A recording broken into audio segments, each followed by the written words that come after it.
చాలామంది అక్క చెల్లెమ్మలు ఈరోజు దేవుళ్ళ పటాలకి రాఖీలు కట్టి సోషల్ మీడియాలో పోస్ట్ చేయడం చూస్తున్నాం. యాక్చువల్లీ దేవుళ్ళ పటాలకు కాదు అక్క చెల్లెమ్మలు రాఖీలు కట్టాల్సింది. వాళ్ళకి ఈరోజు చక్కటి హక్కులు ప్రసాదించినటువంటి అంబేద్కర్ గారి పటానికి కట్టాలి రాఖీ కడితే. ఎందుకంటే రాజకీయ హక్కు కానీ, ఆస్తి హక్కు కానీ, విద్యా హక్కు కానీ, ఉద్యోగ హక్కు కానీ, కార్మిక హక్కు కానీ, ఇలాంటి ఎన్నో హక్కులు మహిళలకు కల్పించడానికి చక్కగా రాజ్యాంగంలో పొందుపరిచినటువంటి మహామేధావి బాబాసాహెబ్ అంబేద్కర్ గారు.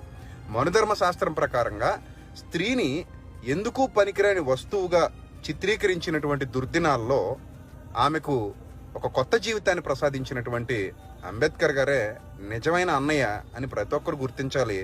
ఆయన పటానికి కట్టండి రాఖీలు, అది ఆయనకు మీరిచ్చే విలువ, గౌరవం అని మర్చిపోకండి.